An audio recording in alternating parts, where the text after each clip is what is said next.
माझ्याबद्दल सांगायचं तर मी 8वी पर्यंत मी काही टॉपर लिस्टमध्ये नव्हते.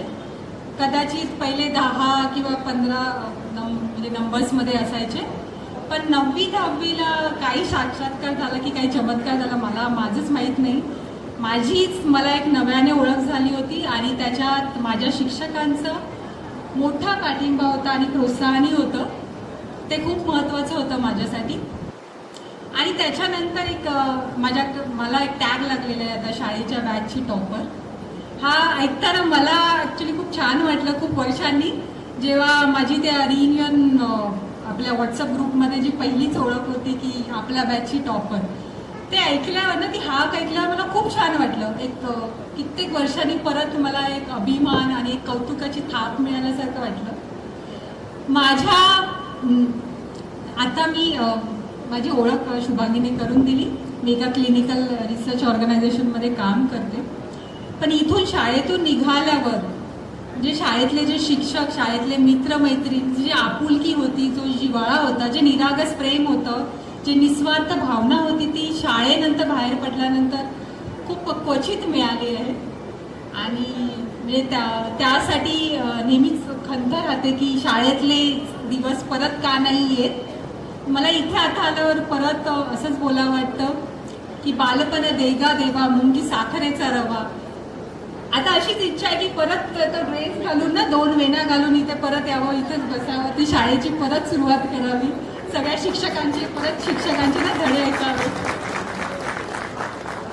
9वी 10वीत असताना म्हणजे जे माझा प्रोग्रेस झाला तो इथल्या शिक्षकांमुळे होता, माझ्या शाळेमुळे होता.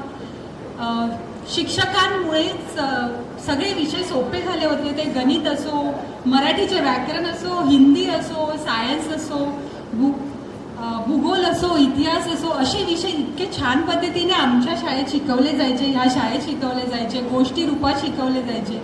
त्याच्यामुळे अभ्यास करायलाही मजा यायची खरं तर. आणि म्हणजे आज जे काही प्रत्येकजण आपण आपल्या निवडलेल्या क्षेत्रात किंवा आपण कार्यरत असलेल्या कामामध्ये सगळेजण यशस्वी आहोत.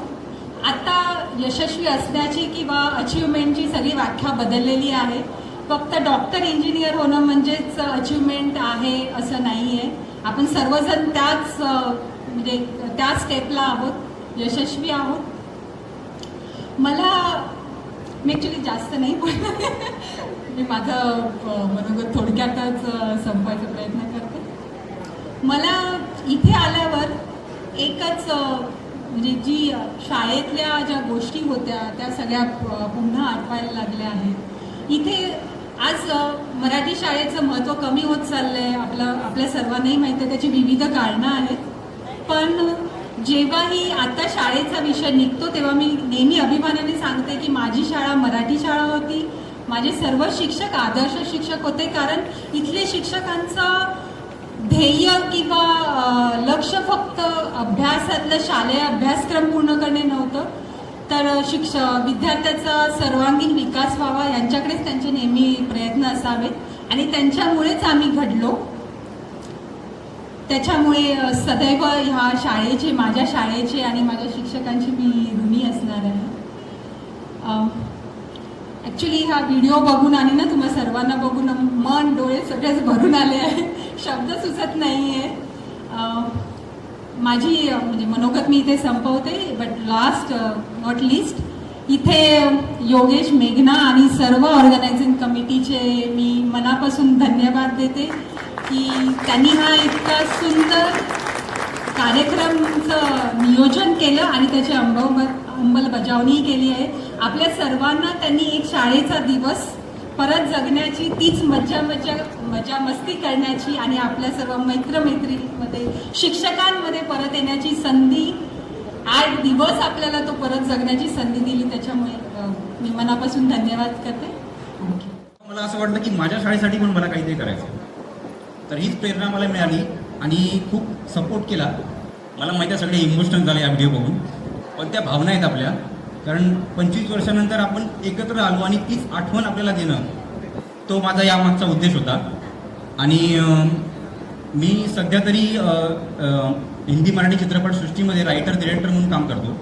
एक छोटंसं योगदान मी माझ्या शाळेसाठी दिलं आणि माझ्या मित्रमैत्रिणींसाठी दिलं आहे. तरी म्हणजे या क्षेत्रात येण्यामागचं कारण ते पण माझं काही असतं की एक किडा असतो प्रत्येकामध्ये की काहीतरी बनायचं आहे. तर ते काहीतरी मी थोडाफार प्रयत्न केला बनण्याचा आणि बरं वाटतं. माझे सगळे जुने शिक्षक आहेत समोर, माझे मित्रमैत्रिणी, आणि खूप छान वाटलं. आणि बरंचसं सहकार्य माझ्या सरांचं मिळालं शूट करताना. मंचेकर सर असू दे, बाकी आपले काही बालवाडीचे शिक्षक आहेत, त्याच्यानंतर प्राथमिकचे शिक्षिका आहेत. तर खूप खूप थँक्यू सर्वांचं. असंच सहकार्य करत जा. सगळे तुम्ही आलात एवढे जण मिळून, म्हणजे हे माझ्यासाठी खूप मोठी गोष्ट आहे. धन्यवाद. असं बोलतात की चायनीज लोक फक्त दिसायला छोटी असतात, पण त्यांचे थोडेसे मेंदू पण छोटे असतात. आता मेघना हाँगकाँगला राहते म्हणून थोडा मेंदू छोटा झाला आहे, कारण सावंत सगळ्यांना विसरली चक्क ती. ओके, तर आय होप सगळ्यांनी टायटॅनिकचा पिक्चर बघितला असेल. त्यातला हिरो जो आहे लिओनार्डो डिकॅप्रिओ, त्याचा एक नावाजलेला पिक्चर आहे इन्सेप्शन. तर त्या चित्रपटाची कल्पना म्हणजे संकल्पना अशी आहे की तुमच्या डोक्यात जर एखादी आयडिया असेल तर ती आयडिया तुम्ही कशी प्रत्यक्षात आणू शकता. तर अशीच एक छोटीशी आयडिया आमचा वर्गमित्र निखिल ह्याच्या डोक्यात कधीतरी आली आणि त्याने आम्हाला सांगितलं की अरे नाही, आपल्या आता बॅचला 25 वर्ष पूर्ण होत आहे, तर आपण एक छोटासा प्रोग्राम करूया. तर ती एक छोटी आयडिया कसा आपला एक मोठा प्रोग्राम घडू शकते ह्याचं हे चांगलं उदाहरण आहे. ओके, सो सर्वप्रथम मी इथे जमलेल्या शिक्षक, शिक्षकेतर कर्मचारी आणि आपले शिपाई वर्ग ह्या सर्वांचं स्वागत करतो. आणि इथे माझ्या जमलेल्या सर्व मित्र आणि महिला म्हटलं की दर्शनाला राग येतोय. ओके, सो मैत्रिणींनो सुद्धा तुमचं सर्वांचं स्वागत. आपण आधी ॲक्च्युली हा बाजूला छोटा हॉल आहे तो पहिला बुक केला होता. आम्हाला वाटत होतं की एवढा प्रतिसाद भेटेल नाही भेटेल माहिती नाही, पण नंतर जसं असं व्हॉट्सॲप ग्रुपचे मेंबर्स वाढायला लागले तसं मग शेवटी आम्ही बघत येऊन हा मोठा हॉल बुक केला. सो सर्वांचे मनापासून धन्यवाद. गेला एक महिनाभर आम्ही सर्व या व्हॉट्सॲप ग्रुपवर कार्यक्रमाचं प्लॅनिंग करतो आहे. सो सर्व आयोजन समितीमधील मेंबर्सला माझा सलाम. स्पेसिफिकली मेघना आणि विश्राम तुमचा बाहेरून पाठिंबा आहे, कारण तुम्ही बाहेर राहताय. शाळा हा विषय तसं आपण बघायला गेलं तर किती शाळेबद्दल काय बोलायचं आणि काय करायचं म्हणजे हे मला खरं सांगता येत नाही आहे. कारण आज आम्ही जे काय आपण सगळे आहोत ते फक्त ह्या शाळेमुळेच. म्हणजे आज आपण किती इंजिनिअरिंग, MBA, मेडिकल केलं आहे तरी शाळा ही आपली शेवटी शाळाच राहते. ओके, म्हणजे मला पण कधी असं जयश्री जसं बोलली तसं कधी मला असं कमीपणा वाटला नाही की मी मराठी शाळेमध्ये शिकलो. दुसरं जे व्यक्तिमत्व माझ्या कायम लक्षात राहतं ते म्हणजे आपल्या शाळेचे पहिल्यापासूनचे मुख्याध्यापक श्री रावगाणे सर. त्यांचा त्यावेळेचा रुबाब आणि आत्ताचा रुबाब ह्यामध्ये मी अजिबात फरक जाणवला नाही आहे मला सुद्धा. म्हणजे अजूनसुद्धा तो रुबाब तसाच आहे.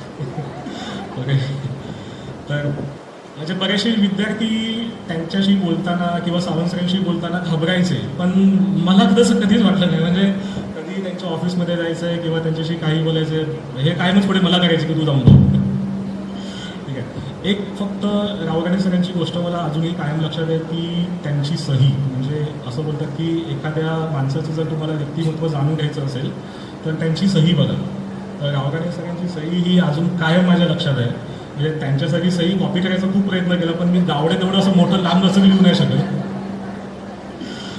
ओके, सो मी आता म्हणजे सर्व शिक्षकांची अशी नावं आत्ता एवढी घेत नाही आहे. म्हणजे मेघनाने ऑलरेडी बरेच काय काय सांगितलं आहे, पण तरीसुद्धा थोडंसं 2 शिक्षक जे मला सांगावेसे वाटतात त्यांच्याबद्दल मी सांगतो आहे. एक सगळ्यात म्हणजे मंचेकर सर. म्हणजे शाळेतला मला आठवत नाही की एक असा कुठचा खेळ नसेल की जो मी खेळलो नसेल. म्हणजे मल्लखांब असो, कबड्डी, खो खो, कवायती, सगळ्यांमध्ये सहभाग जो आमचा काही झाला त्याचं सर्व श्रेय सर मी तुम्हाला देतो. ठीक आहे, त्याच्यानंतर ज्या काही आता आम्ही स्पर्धा परीक्षा दिल्या, टॅलेंट सर्चच्या एक्झाम दिल्या, स्कॉलरशिपच्या एक्झाम दिल्या. म्हणजे मला आठवतं आहे की 7वीला आम्ही आय थिंक 5 विद्यार्थी स्कॉलरशिपला आलो होतो. त्यावेळेची आमची पहिली बॅच होती की जे 2 किंवा 3च्या वर विद्यार्थी आले असेल तर ती आमची पहिली बॅच होती. सो त्यावेळेस आम्हाला जे पूर्ण गायडन्स करायला लागले स्कॉलरशिपचे मोरे सर, म्हणजे ज्यांनी कधी आम्हाला वर्गात तरी कधी शिकवलं नाही, कारण ते नरदास नगरला होते, आम्ही उत्कर्ष नगरला होतो. सो त्यांचं पण खूप खूप धन्यवाद. आणि मला आणखीन एक गोष्ट आठवते की चित्रकलेचे आपले शिक्षक अलकरी सर आणि पाटील सर. म्हणजे मला जी काही चित्रकलेची थोडीफार आवड निर्माण झाली, एक त्याचं कारण होतं विद्या. जी चित्रकला बघून आम्ही सगळे मोठे झालो, म्हणजे तिच्या वया आम्ही नेहमी कॉपी करायचो. आणि दुसरे होते अलकरी सर आणि पाटील सर. ठीक आहे. तर म्हणजे माझी पण चित्रकला जी चांगली झाली ती त्यांच्यामुळे. आणि आज म्हणजे मी जेव्हा माझ्या स्वतःच्या छोट्या मुलीची चित्रकला बघतो, तिचं ड्रॉइंग बघतो, ते मला खरं त्यांची आठवण होती की माझी जी आवड आहे ती तिच्यामध्ये गेली आहे. ठीक आहे. म्हणजे कधी कधी बायको बोलते की तू एवढं चित्र काढतोस, हे तुला म्हणजे मला तर माहिती नव्हतं. म्हणजे माझी बायको सगळ्यांना माहिती आहे कोण आहे ते. तर आपल्या शाळेतली आहे ती. तर तिला मी सांगितलं, मी तिला दाखवलं, म्हटलं हे बघ माझ्याकडे इंटरमिडिएट आणि एलिमेंटरी दोन्ही चित्रकलेची सर्टिफिकेटसुद्धा आहे, मी पास झालो. तर तेव्हा तिला ते खरं वाटतं. तर ठीक आहे. म्हणजे आता बायको वगैरे एक आणखीन एक जोक आठवला आहे, मी तो हल्लीच वाचला होता की असंच एक शाळेचं रियुनियन चालू होतं आणि त्या रियुनियनमध्ये मुख्याध्यापकांनी सर्व विद्यार्थ्यांना विचारलं की तुम्ही तुमचे सगळे चांगले अनुभव सांगितला, तर तुम्हाला असे काही कुठचे कटू अनुभव आले असतील तर सांगा काय असेल ते. तर माझ्यासारखाच एक कुठचापैकी विद्यार्थ्याचा जो उभा राहिला आणि बोलला, सर माझी आणि माझ्या सौची ओळख ह्या शाळेमध्ये झाली. बघा, तर म्हणजे स्मिता आता एकत्र ती मला मागेलच, पण ठीक आहे. ओके, मी आता जास्त बोलत नाही आहे. सर्वजण इथे आल्याबद्दल सगळ्यांचे धन्यवाद. आणि last but not the list, thanks to all the organising committee. तुमच्यामुळेच हा सर्व काही प्रोग्राम इथे शक्य करता आला. धन्यवाद. जय हिंद, जय महाराष्ट्र. Good afternoon. व्यासपीठावर जमलेले सगळे शिक्षक वर्ग आणि ते जमलेले माझे बालमित्र, आज मी तुम्हाला काही सांगू इच्छितो. मी 10वी अ या वर्गात शिकत होतो. माझे सगळे मित्र इकडेच आहेत. काय काय भांडूपच्या बाहेर पण गेलेले आहेत, ते पण आज इकडे भेटल्यामुळे खूप आनंद होत आहे. तसेच मी सध्या नेरूळ नवी मुंबई येथे महावितरण या कंपनीत कार्यरत आहे गेली 14 वर्ष. पण त्यापूर्वी जी 10 वर्ष मी या शाळेत काढली आहेत, तर त्या शाळेला आपल्याकडूनही काही देणं लागतं. यासाठी फुल ना फळाची पाकळी, त्या संदर्भात मी आणि माझी मिसेस यांनी एक CRF LNT रिअल्टी ग्रुपकडून एक मागणी केली आहे की आमच्या शाळेला तुमची काहीतरी मदत व्हावी. यासाठी आपली प्रोसिजर चालू आहे. योगेशला मी तसं सांगितलं आहे, जशी त्यांची टीम आपल्या शाळेत एक व्हिजिट देतील.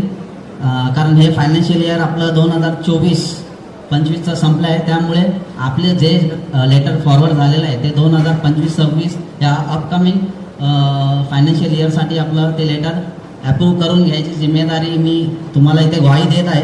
त्यासाठी लवकरात लवकर प्रयत्न पण सुरू होतील. आणि एवढंच बोलून मी माझे 2 शब्द पूर्ण करतो, कारण जास्त वेळ नाही घेत आहे, कारण खूप लोकांनी इथे बोलायचं आहे.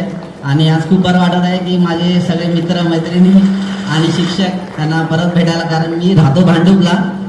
365 दिवस मी डेली शाळा बघतो, कारण जो रस्ता जातो तो माझ्या सासरवाडीतच जातो. त्याच्यामुळे मला शाळा ही डेली दिसते. आणि तसं बाजूलाच आपली बापू वडापावची गाडी असते, तर कधीतरी भजी घ्यायला येतो. तर शाळा ही अशी कधी न दिसणारी अशी नाहीच आहे. शाळेचे खूप खूप आपल्याला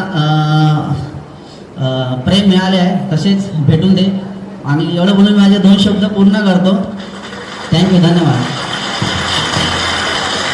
सागरातल्या वादळामध्ये उभा दीपस्तंभ जसा, दुःख अडवायला उंबऱ्यासारखा, सर्वांच्या पाठीशी खंबीर आमचा सखा.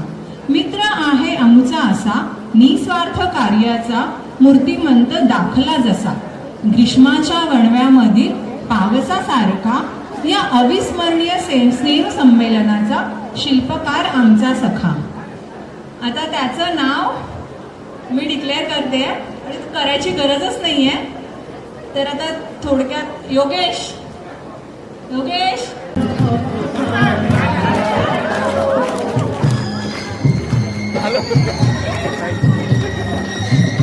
गावराणे सरांना मी विनंती करते की योगेशचा त्यांनी सन्मान करावा.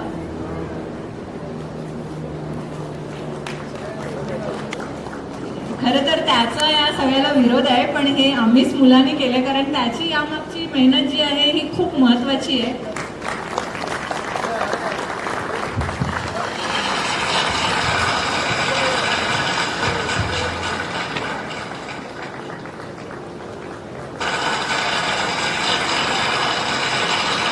त्यांना भूक लागली, मला माहिती आहे. मला पण लागली. ठीक आहे. म्हणजे मी खरं सांगितलं होतं की यांना असं काही करू नका म्हणून. हे फक्त माझं श्रेय नाही आहे, इथे सगळ्या जमलेल्या माझ्या मित्रांचं, शिक्षकांचं आणि सर्व कर्मचाऱ्यांचं श्रेय आहे. सो सगळ्यांना एकदा मनापासून धन्यवाद. खरं म्हणजे इंडियामध्ये जायच्या आधी सगळ्यांचं काय काय जे कर्तृत्व होतं ते सांगितलं. तर आता मी असं वेगळं काय सांगता करत बसत नाही आहे, पण काही आपले जे स्पेशल विद्यार्थी आहेत ज्यांनी खरंच या कार्यक्रमासाठी मेहनत घेतली आहे त्यांची फक्त मी पटापट नावं घेतो. आपल्या ह्या कार्यक्रमाचं पूर्ण जे डिजिटल रेकॉर्डिंगपासून जो व्हिडिओ शूट केला स्वप्नील, थँक्यू स्वप्नील. त्याच्यानंतर शुभांगी निवेदनासाठी, चेतना पूर्ण बॅग फ्रेमसाठी, अमित CSR ॲक्टिव्हिटीजसाठी आणि इथे जमलेल्या माझ्या सर्व शिक्षकांचं खरंच मनापासून अभिनंदन की म्हणजे आभार की त्यांनी आमच्या या कार्यक्रमाला येऊन शोभा वाढवली. धन्यवाद.